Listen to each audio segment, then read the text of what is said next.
Say hi. Okay, Delta. Hey guys. Okay. Hi guys. Welcome to Shruti at Delta. So as you know, I am Shruti and this is Mr. Bernie. Gentlemen, you're not supposed to eat the camera. Where? See? Now you see why I don't bring him into when I'm shooting the video. Okay, mister. Okay, mister. Okay, mister.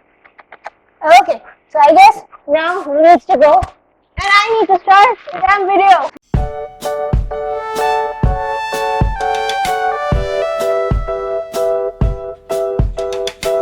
Hi guys, welcome back to the Happy Puppers again.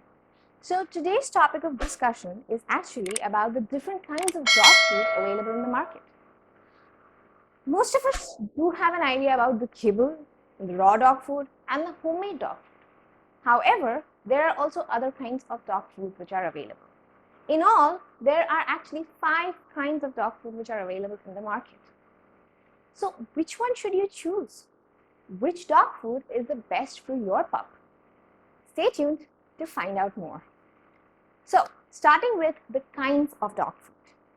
The first and the simplest and widely heard of is the kibbles or the dry dog food. Then comes your canned or moist dog food. Then you have your homemade dog food. You have your raw dog food, which is catching up a lot nowadays. And finally, you have your semi-moist dog food. Now, let's divulge and find out the details of each of these dog food and figure out which one might be the best for your dog. So starting with the first option, starting with the first one, which is the kibble or the dry dog food. But before we start with that, let's focus on what should a dog food contain. A dog food should be a complete diet for your dog. It should supply all the essential amino acids which your dog needs to meet his or her energy as well as nutritional requirements, all kinds of oils, and basically every vitamin and mineral that your dog might need to lead a happy and healthy life. Now, coming back to the point at hand, what are kibbles and how are they made? Now, kibbles are basically, as I mentioned, they are dry dog food. They are normally made by baking and extruding. Now, first, the companies, they make a dough which is made by mixing and pulverizing beef, eggs, a lot of protein sources. Once they have mixed and pulverized this, they put it through very high pressure and take out all the water from it. Once the water has been leached out and it's been caked and baked under very high pressure, they cut it into small pebble shapes, the way you see, by use of knives or machines. Once they have made these small sized pebbles, they spray these with vitamins and minerals which are good for your dog. And finally, they seal these into packages and store it for long term for supply and to provide it to you. So, what is the advantage of giving your dog the dry dog food? There are multitude advantages of giving your dog the dry dog food. The first of it being that dry dog food, since it's hard to eat, so that kibble texture, that grainy surface of the kibble, it actually clears up the tartar from your dog's mouth when they are chewing it and when they are eating it. It also provides good exercise for their gums.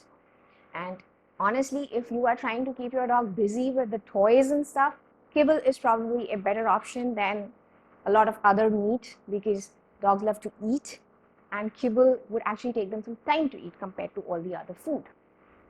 So that they are the most economical option. They are the most widely and easily available. They have a very long shelf life, so you can actually buy it in bulk and store it and stack it without worry of going to the market to buy dog food every week and every now and then. And finally, as I mentioned, they reduce the tartar and they help to keep your dog's gums healthy. Now, everything that has an advantage will also have a disadvantage. Let's focus on the disadvantage side of the raw dog food. Raw dog food comes with the lowest levels of the essential fatty acids. Now, essential fatty acids are very, very important to keep your dog's coat and the hair healthy. Skin, coat, hair. Fatty acids are needed to keep these regions of your dog's body very healthy. So if your kibble has low concentrations of essential fatty acids, you can always supplement that with an omega-3 oil in the diet or separately. And the other disadvantage of kibble is that it is obviously less palatable than homemade dog food, which has more protein, or your raw dog food, which is basically more, like it has more flavor. So this one's less palatable, so your dog might not like to eat it after a point of time, and he or she may need a change of diet. And finally, raw dog food use only dry ingredients in the formulation. So when these raw dog food are actually prepared, a lot of the essential proteins which your dog needs might get denatured. That is, denaturing means that the structure of the protein, suppose it's supposed to be like this, when they undergo high heat, the protein structure may change and it might just become like this, change of structure. If the structure of the protein changes, it won't work the way it's supposed to. So it becomes a useless protein to your dog. So you may be supplying the protein in the kibble, but it may not work the way it should. So these are the disadvantages of kibbles. However, what should you look for when you are buying kibbles for your dog? The first point to look for over here would be that the meat, that the kibble which you are buying, the company, the brand, has a AAFCO recommendation or certification. AAFCO stands for Association of American Feed Control Officials. They are responsible for grading the kibble and maintaining and ensuring that it is of good quality. Also, make sure that the kibble has a long shelf life, at least 6 months from the date of expiry, because otherwise it would expire and you would have to throw it away. Not a good idea. So make sure to keep that in mind. Then always look for meat meal. Make sure you find that written. Check the name of the meat. If it's only written meat meal, don't go for it. Always try to find out which kind of meat has been used in that. That way you know what is exactly going into your pup's stomach when he or she eats the kibble. So these are a few points to consider when you are buying kibbles for your dog. Let's come to the next one, which is canned dog food. Now, canned dog food is obviously a little more palatable than the kibbles or the dry dog food. Mainly what they do in canned dog food is that they take meat, different kinds of meat, different protein sources, grains, cereals, whatever they want to combine, and then they pulverize it and package it into cans. Once they have packaged it into cans, they put these cans in a high pressure environment at 121 degrees Celsius so that the microorganisms which might be present, especially one particular microorganism called as Clostridium botulinum, which is responsible for causing food poisoning, dies. These organisms cannot survive at 121 degrees Celsius, and that is why these are passed through such high temperatures to kill the Clostridium species and to make the food healthy and safer for your pup. What are the advantages to the canned dog food? It obviously has more flavor because it has more meat, and your dog would love that. Then second, it uses fresher ingredients compared to the dry dog food. So dry dog food, the shelf life is very high, while in case of canned dog food, the shelf life is lower. So you may need to buy it again and again. That is one tiny disadvantage. Coming to the other disadvantages, these canned dog food actually have a very high water content. As I previously mentioned, in case of the raw dog food, the water is almost completely leached out, while in case of the canned dog food, they actually have 75% water content. So that is not very good, because when the water content is high, the nutrition content of the food reduces. So it's not very favorable.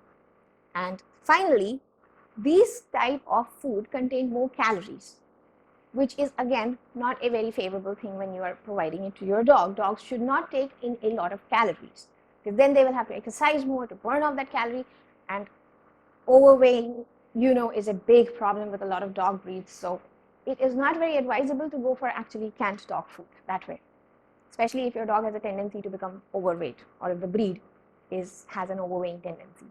Finally, what should you look for when you are going for a canned dog food? The first thing to look for will be, again, it should be AAFCO certified.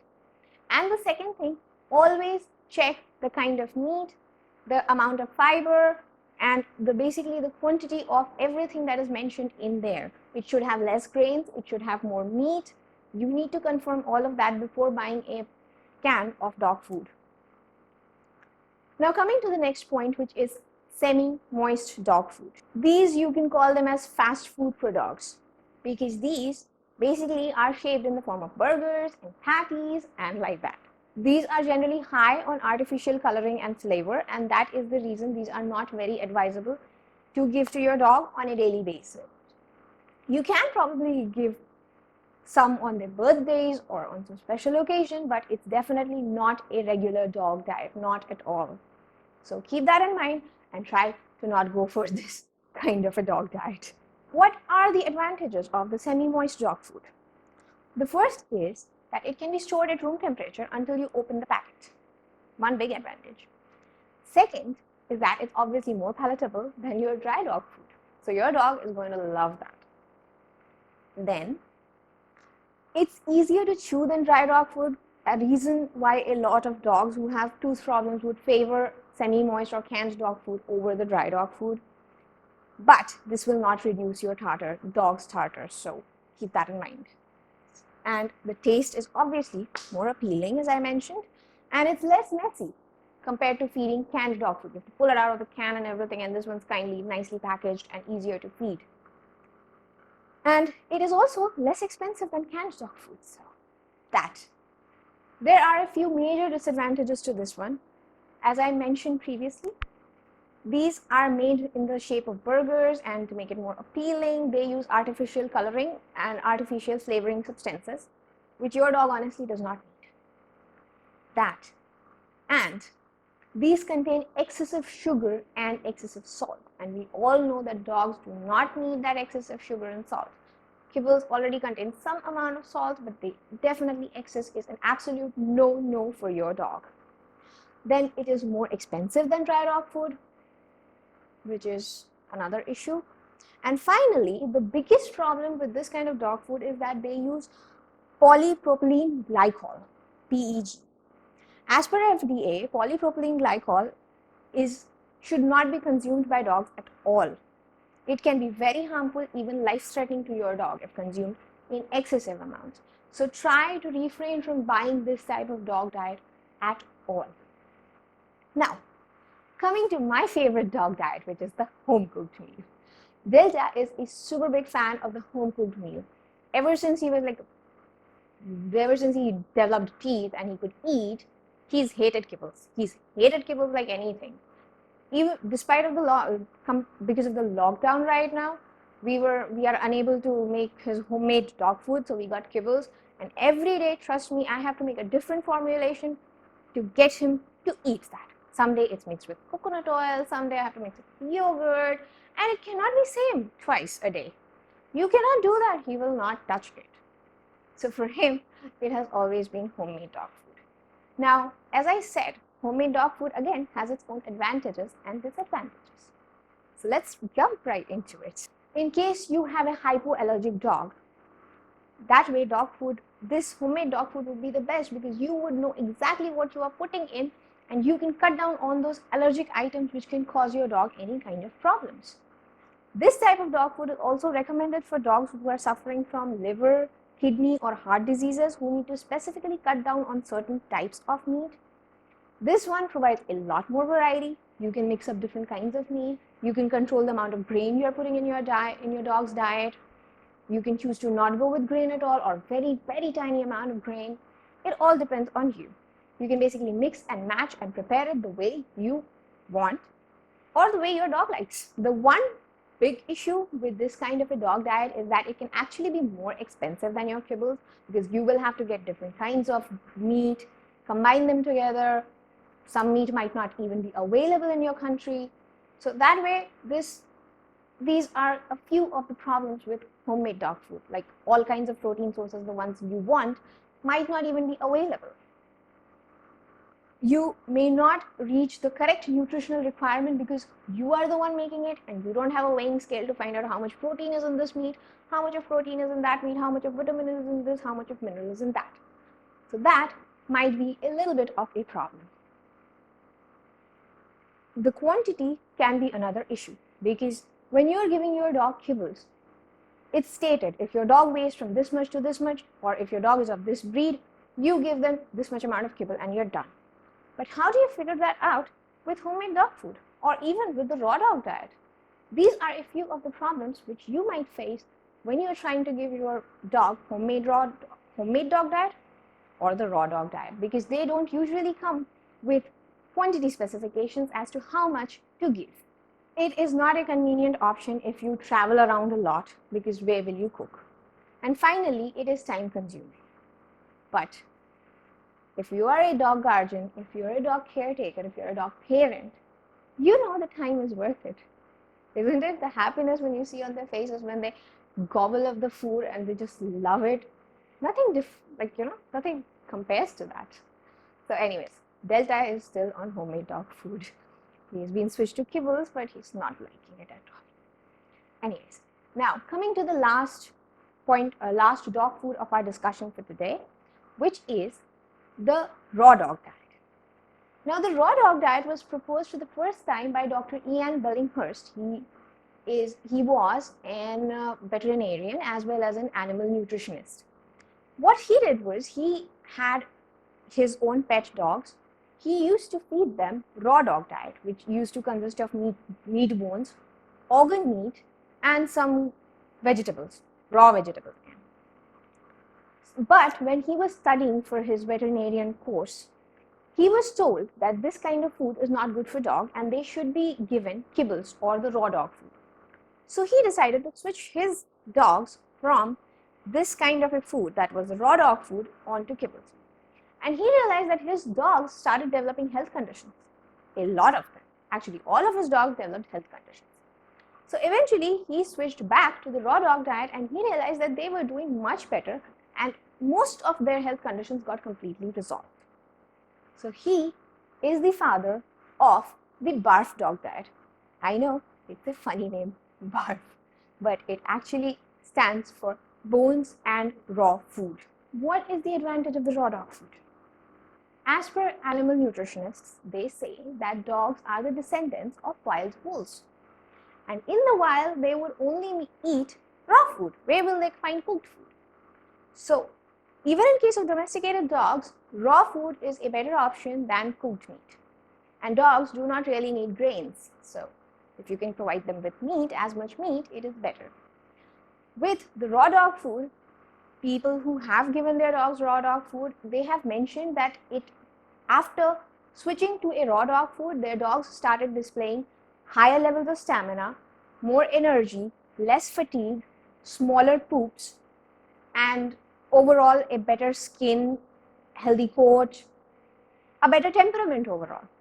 So that way, raw dog food is probably the best option for your dog. Dogs also have smaller stomach lining, like smaller, you can say the length of the stomach is smaller, intestine. And they have stronger stomach acids compared to us humans. So it's pretty easy for them to digest the raw food compared to us. Now, coming to the disadvantages of the raw dog diet. Why don't we eat raw meat? Because the raw meat might have microorganisms which might harm us. Similarly, in case of dogs, if you feed them raw dog diet, it may lead to colonization of the intestine with bacteria which are resistant to cephalosporin, which is an antibiotic. What will happen by this is that there would not be any immediate effect on your dog. But down the line, if your dog ever needs cephalosporin, these bacteria, which would have become a permanent resident of his intestinal lining would actually digest the cephalosporin and making that antibiotic useless to your dog. These are antibiotic resistant bacteria and they will render the antibiotic useless. Another reason why we don't eat raw meat is because of salmonella. However, dogs do not get affected by salmonella. They might have problems due to these antibiotic resistant bacteria. So I guess I have covered mostly all the advantages and disadvantages of all 5 types of the dog diets. One more important thing before I sign off, if you are planning to change your dog's diet, make sure you do it slowly. Don't just abruptly go from one dog diet to another dog diet. If you're changing supposedly from kibble to raw dog food, reduce the quantity of the kibble, provide some amount of dog food on the first day. Next day, reduce the quantity further, increase the quantity of the raw dog food. Switch it this way in a gradual manner from one dog food to the other. Don't go for an abrupt change because they are used to eating one thing for a very long time. They are not used to eating varieties like we are. So it might result in diarrhea or some kind of stomach problem. So make the change very gradually. And that's all for this topic. If you have any questions, feel free to put it in the comment section below and I will answer that. The link to the blog is in the description. The first link, go ahead, check out my blog. If you like it, please subscribe so that I can provide you regular updates directly in your inbox. If you like the video, subscribe to our channel, hit that like button and the notification bell. I'll be uploading every Wednesdays and Saturdays. I'll try to be consistent from now on, but that's going to be my schedule. So don't forget to hit that like, subscribe and the bell. And I will see you in the next video. And someone else wants to say bye. Hey, mister. Okay, time to sign out. Bye-bye. Bye. Good boy.